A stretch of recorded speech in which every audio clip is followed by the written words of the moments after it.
Hola, ¿qué tal? ¿Cómo están? Nos da mucho gusto saludarles. Soy el pastor Raimundo Aguilar de la Eclesía Cristiana El Remanente. En esta iglesia tenemos como propósito adorar a Dios, amar al prójimo y alcanzar al mundo. Y nos da mucho gusto que te puedas conectar para seguir los mensajes que transmitimos. Pedimos tus oraciones. Dios te bendiga, que tengas un muy buen día.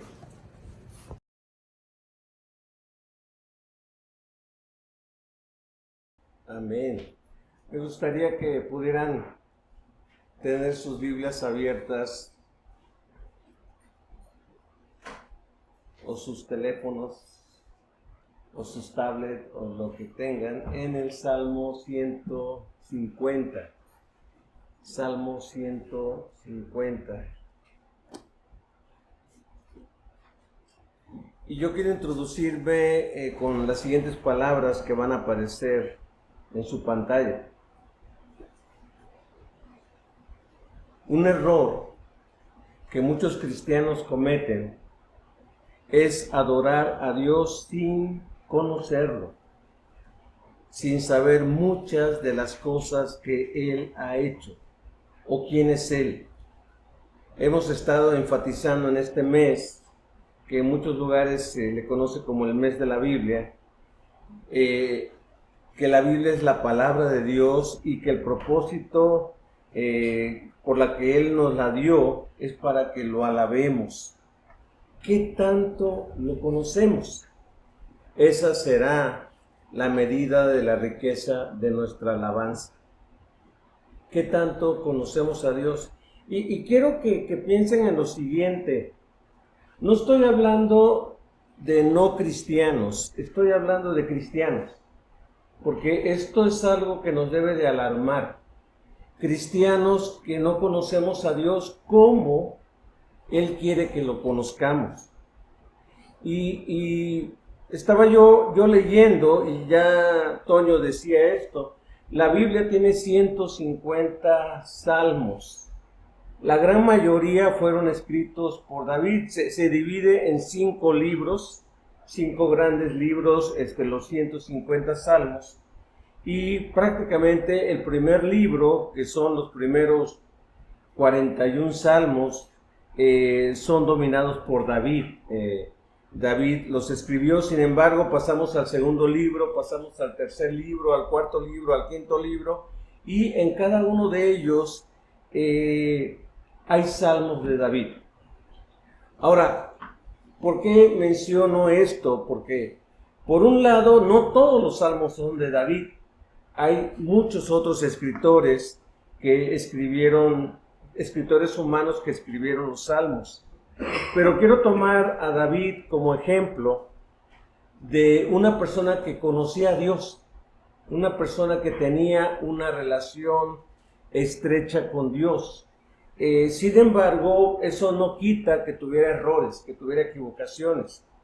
El problema no es de que nos tengamos errores, o que tropecemos, o caigamos, o fallemos como personas humanas, sino el que no conozcamos al Dios que se ha dado a revelar a través de la Biblia. En esta ocasión voy a cambiarle, nada más voy a darles 2 pensamientos. El primer pensamiento es el siguiente. El conocer a Dios, yo le titulé a este mensaje, conocer al Dios de la Biblia. Conocer al Dios de la Biblia. Y yo espero que tú me des la razón cuando mencione algunos ejemplos de que no conocemos a Dios como Él quiere ser conocido. En primer lugar, el conocer al Dios de la Biblia nos mueve, nos debe de mover a alabarlo por la grandeza de sus obras. Esto lo dice los primeros 2 versículos de los Salmos, del Salmo 145. Si ustedes se fijan en la curiosidad del Salmo 145 al Salmo 150, prácticamente todos estos últimos salmos, prácticamente estos últimos 5 salmos, empiezan con aleluya y terminan con aleluya. En la Nueva Traducción Viviente dice, por ejemplo, alabado sea el Señor. Si tú ves la Reina Valera 60 o la antigua versión, vas a encontrarte con la palabra aleluya. Y empiezan con aleluya y terminan con aleluya. Se les conoce a estos últimos salmos como los salmos de alabanza, los salmos donde uno derrama toda su alabanza al Señor. ¿Qué significa esto? Que mientras tú y yo conozcamos más a Dios, más deseos, más hambre tendremos de alabarle. Más sed, más, como cantábamos hace rato en el Salmo 42, mi alma tiene sed de ti. Y la compara con un ciervo, con un animal parecido al venado, pero más jovencito, que anda como loco en los bosques, en los montes, en las montañas, buscando agua. Buscando agua, dice, como el ciervo brama por las corrientes de las aguas, así clama por ti, oh Dios, el alma mía. El alabar a Dios se debe de convertir en una hambre y sed de buscar a Dios. Y yo me pregunto, ¿qué tanta hambre, qué tanta sed tenemos de buscar a Dios? A veces yo me he preguntado que a veces tenemos que caer en una enfermedad dura, difícil y terminal para buscar a Dios, pero oh sorpresa, no necesariamente. A mí me encargaron, una hermana me encargó a su suegra para que yo le hablara de vez en cuando. Ella vive en otra ciudad, para que yo le hablara por teléfono y le preguntara cómo estaba. Y las veces que le he hablado, le pregunto, ¿cómo está? ¿Cómo está, hermana? Era una hermana que cuando estaba sana, muy servicial, ayudaba con cuestiones manuales en la iglesia y todo ello, y pues le dio cáncer, le dieron radiación, tratamiento y todo esto, y finalmente le dijeron, el cáncer se ha esparcido en varias partes, y le dijo, tenemos que operarla y seguirle dando tratamiento. Y la operaron. Y cuando ella habló con la doctora y le dijo, ¿cómo voy? Pues el cáncer sigue. Y con el tratamiento que usted me dice, ya me voy a sanar. Usted va a seguir teniendo eso. Dice, ¿sabe qué? Ya no me dé nada. O sea, si voy a estar enfrentando tratamientos y cosas y ese cáncer va a seguir ahí, ya no tiene caso. Y pues los familiares y todo, no, mamá sigue luchando y todo. ¿Para qué? ¿Para qué? Bueno, esa es una cuestión física, pero en la cuestión emocional y espiritual, yo le hablaba y le decía, ¿cómo va, hermana? Pues, ay, sí, pero ¿ha tenido oportunidad de leer la Biblia, de orar? No. Noté un aire, un reflejo de tristeza, de resentimiento, de enojo, y yo dije, Señor, ¿qué cosas tenemos que vivir en un momento dado para tener una relación bien estrecha y ferviente contigo? Digo, no siempre las enfermedades funcionan, no siempre las pérdidas funcionan, no siempre las grandes pruebas en la vida funcionan. Deberían de movernos a buscar a Dios, pero muchas veces corremos el riesgo de enfriarnos y amargarnos y apagarnos. Por eso yo comentaba ayer lo que Pablo decía en 1 Tesalonicenses capítulo 4, no quiero, hermanos, que ignoren acerca de los que han muerto en Cristo. No quiero que ignoren acerca de aquellos que se nos adelantaron. Dice, para que, y agrega Pablo, para que no se aflijan, para que no se entristezcan como aquellos que no tienen esperanza. Y yo comentaba esto, la tristeza se vale. Los salmos nos enseñan que la tristeza se vale. ¿Saben por qué? Porque Dios nos sigue amando. Y aquí va una mentira que a veces hay cristianos que la creen y que oran así. Señor, sé que no soy digno de acercarme a ti porque te he fallado, porque hasta ahí suena bien.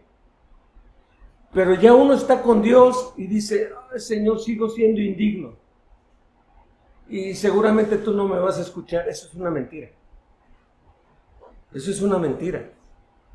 Porque la verdad que nos enseña la Biblia es que a través de Jesucristo, tú y yo somos dignos. A través de Jesucristo, dice el escritor de Hebreos, tenemos una amplia entrada a la gracia de Dios. No dice una estrecha entrada de tal manera que los que hemos fallado no quepamos, no entramos. Dice amplia a través de Jesucristo. A veces pensamos, ¿para qué voy a orar si me enojé en la mañana? ¿Para qué voy a orar si discutí con mi esposa, con mi esposo, con mi hijo, con mi hija en la tarde? Esto es hipocresía. Error. La Biblia dice, ven a mí. Ven a mí. Mi gracia te acerca a mí. Pero Señor, ya no me amas como la semana pasada que sí me porté bien. Yo te amo igual. Te amo igual. Cada día. El que te portes súper bien no aumenta mi amor, ni el que te portes mal disminuye mi amor. Tal vez tú estés pensando, herejía. No es el Dios de la Biblia, hay que leer la Biblia. Y darme cuenta que el amor de Dios no cambia. Dice que Dios es fiel. Y si nosotros somos infieles, ¿qué dice la Biblia? Él permanece fiel. Él no puede negarse a sí mismo. Así que de repente yo me topo cristianos que de repente dicen, oye, ¿leíste esta semana? Y tal vez suena chocante esta pregunta, porque puede sonar como a soberbia. Oye, ¿leíste esta semana la Biblia? Y esa pregunta, a lo mejor, aunque molesta para muchos, es como un termómetro. Es como un termómetro de mi relación con Dios. Y si soy honestos, a veces podemos decir, no, en toda la semana no la agarré. Es más, no la encuentro, no sé dónde se me quedó. Había una persona que llevaba a la iglesia su Biblia, la dejaba allí para la siguiente semana volverla a tomar en la reunión. Entonces yo decía, ¿y qué hizo en la semana? Espero que haya tenido otras Biblias. Pero a veces pensamos, ahora sí, oré toda la semana, Dios me va a amar más. Equivocación. Dios me ama y me sigue amando. Otro error que cometemos es de que tengo que pasar por sufrimiento antes de que Dios me reciba. Pero de repente leo, fíjense, Salmo 32. Y el Salmo 32 me dice, mientras callé, se envejecieron mis huesos. Entonces dije, voy ante Dios y le confesaré mis pecados. Y dice el Salmo 32, le confesé mis pecados, dice, y tú me perdonaste y borraste mis pecados. ¿Cuándo? La semana que viene, en un mes que viene, en 3 meses de disciplina, en 6 meses de sufrimiento. Confesé y automáticamente Dios me perdonó. ¿Se están dando cuenta que a veces desconocemos al Dios de la Biblia y nosotros nos imaginamos a un Dios de nuestro propio invento, de nuestra propia creación. El propósito de los salmos es que conozcamos a Dios, es que tú y yo conozcamos a Dios. Cuando tú y yo leemos los salmos, fíjense, por ejemplo, yo estaba leyendo que Juan Calvino le hacía a su gente allá en Génova, le hacía de que tenían que leer y ponerle música, Toño, a los 150 salmos. O sea, ellos cantaban los 150 salmos. ¿Cuándo? Varias veces en el año. Obviamente, habían otros cantos también que se componían, pero él dijo, yo quiero que toda la gente cante salmos. Cante salmos, y desde el 1 hasta el 150. Y la pregunta era, ¿por qué? Para que conozcamos a Dios, para que conozcamos más a Dios. Fíjense lo que dice el versículo 2. El versículo 2 dice, alábenlo por sus obras poderosas. Alaben su grandeza sin igual. Aquí está hablando de dos cosas. Está hablando lo que Dios ha hecho, obras poderosas, y está hablando su grandeza sin igual. Está hablando de su carácter glorioso, lo que Dios hace y lo que Dios es. A veces nada más alabamos por lo que Dios hace. Y lo alabamos siempre y cuando haga algo. Pero si no hace nada, entonces no me dan ganas de alabarlo. Al contrario, me quejo. Entonces, los salmos me ayudan a alabar a Dios. Cuando de tu boca quiera brotar queja, que cuando de tu boca quiera brotar cosas amargas, alaba a Dios. Alabemos a Dios. Alabemos a Dios. Fíjense, los salmos son 150, repito, nos enseñan, por un lado, quién es Dios. Obviamente toda la Biblia nos enseña eso. Pero si lo queremos hacer a través del canto, a través de la música, y gracias a Dios por todos esos salmos. El otro día, Toño se puso a hacer y Esther se pusieron a hacer esa lista de salmos que tienen música. Y no sé cuántos salieron, Toño. Salieron más de 30. Sin embargo, después Toño se dio cuenta que le faltaron más salmos. Y no tanto porque son 150, sino porque hay muchísimos otros más con música que la gente ha compuesto en un momento dado, compuesto música en ese aspecto, ¿no? Entonces, me enseñan quién es Dios, me enseñan sus obras, me enseñan sus maravillas. Hay un hermoso salmo que empieza a enumerar cada cosa que hizo Dios desde que sacó al pueblo de Egipto y cada cosa que fue haciendo. Y cada versículo termina, porque para siempre es su misericordia. Porque para siempre es su misericordia. A lo mejor hay personas que, otra vez eso, otra vez. Pero sus grandes obras deben de producir alabanza. Alabanza. Pero los salmos no nada más me enseñan eso. Los salmos me enseñan la vida real. La vida normal y no la vida que a veces nos fabricamos como superhéroes cristianos.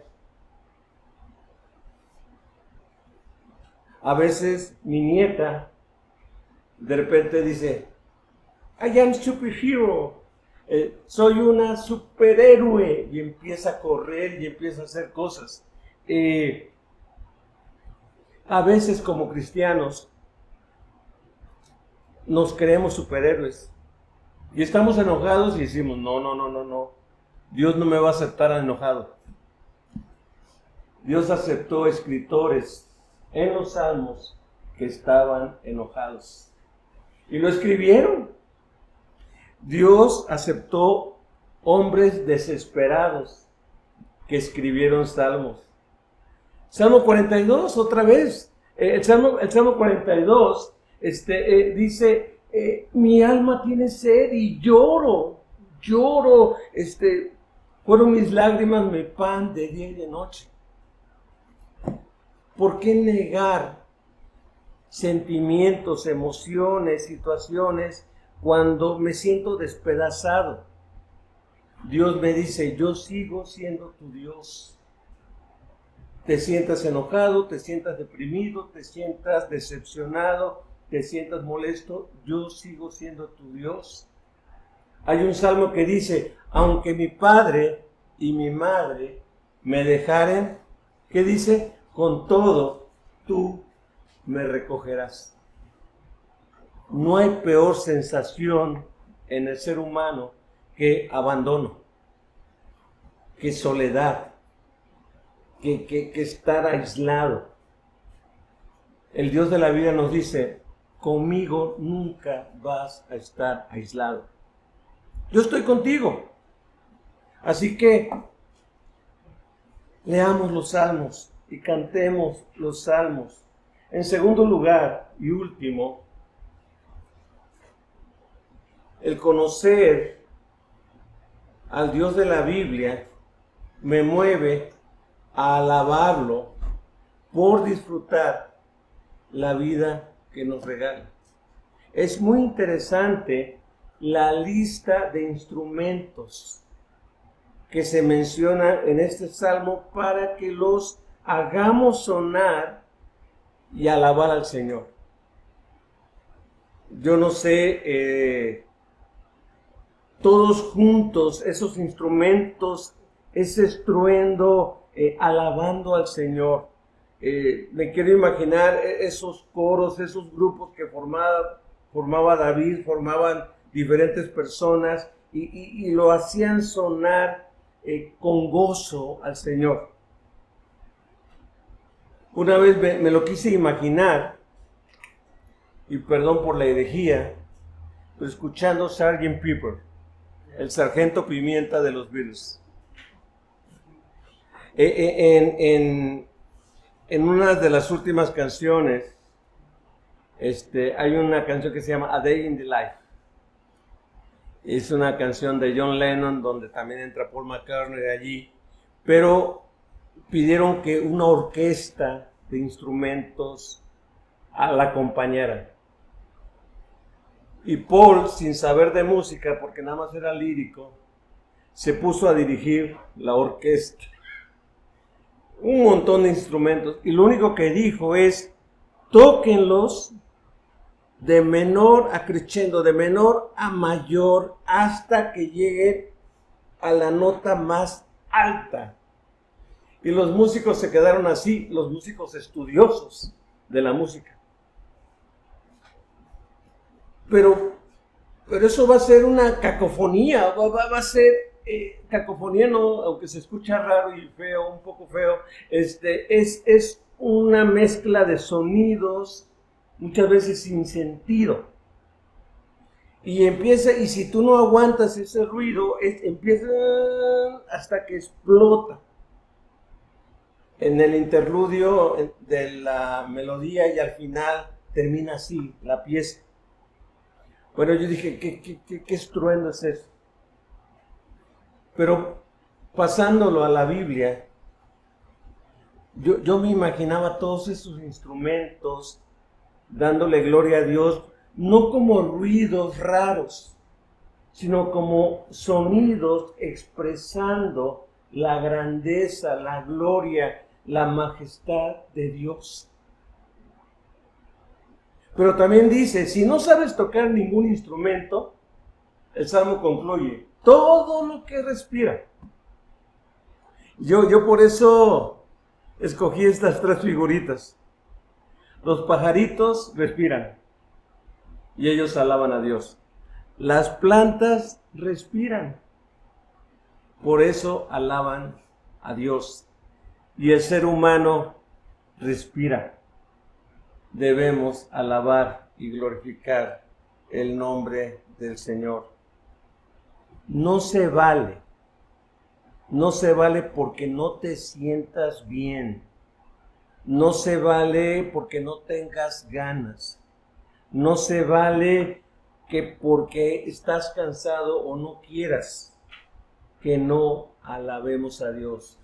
Fíjate bien, la oración nos lleva al regocijo y el regocijo nos lleva a la alabanza a Dios.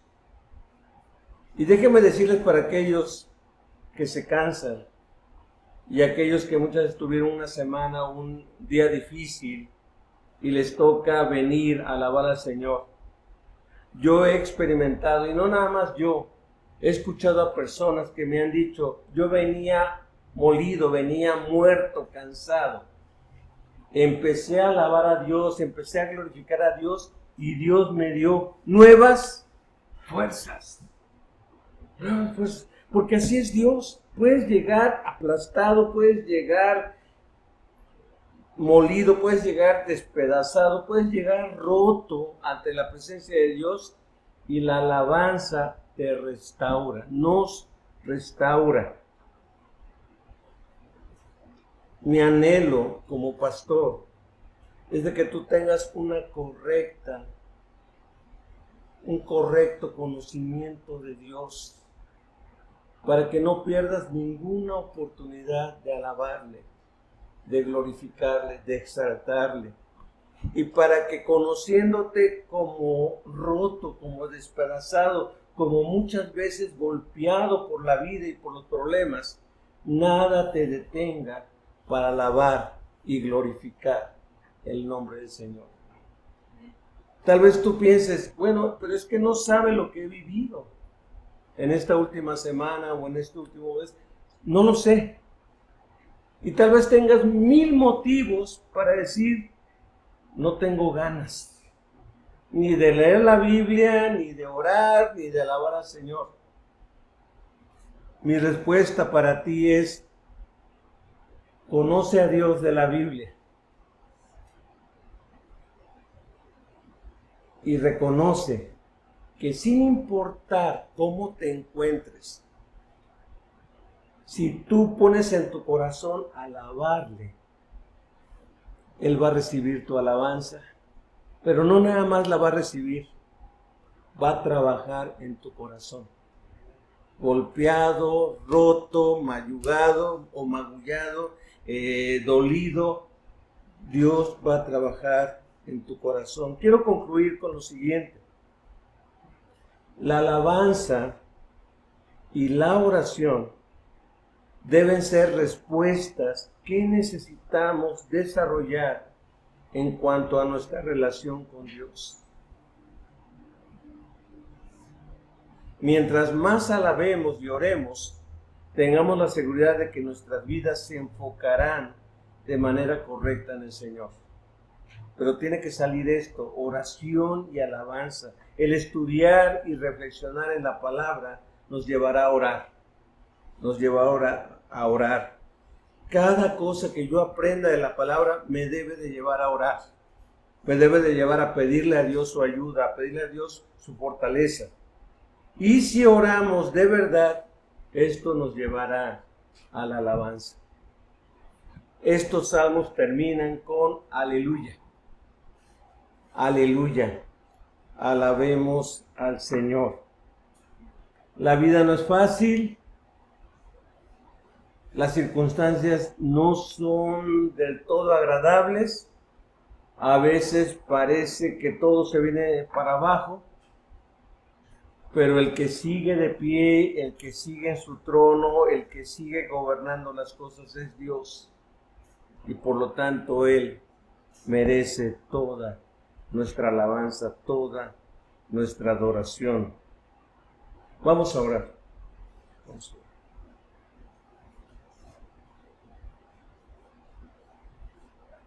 Bendito Señor, nos duele enfrentar enfermedad, nos duele enfrentar dolores físicos, nos duele compartir el dolor con amigos, amigas, familiares, de personas que se nos han adelantado. Nos duele ver que hay problemas en las familias, que hay dificultades entre padres e hijos, entre hijos y padres. Nos duele ver muchas cosas injustas alrededor nuestro. Pero Señor, tú sigues siendo Dios. Y tú anhelas de nosotros nuestra oración y nuestras alabanzas. Padre, ayúdanos. Ayúdanos a conocerte más y ayúdanos a que, sin importar nuestro estado de ánimo o cómo nos encontremos, podamos, como decía este canto, de mañana, de tarde, de noche, todo el día, estar en tu presencia. Todo el día tú oirás nuestra voz y estaremos delante de ti. Glorifícate, Dios. Y no permitas que el enemigo gane ventaja de cómo nos sentimos o de lo que estamos viviendo.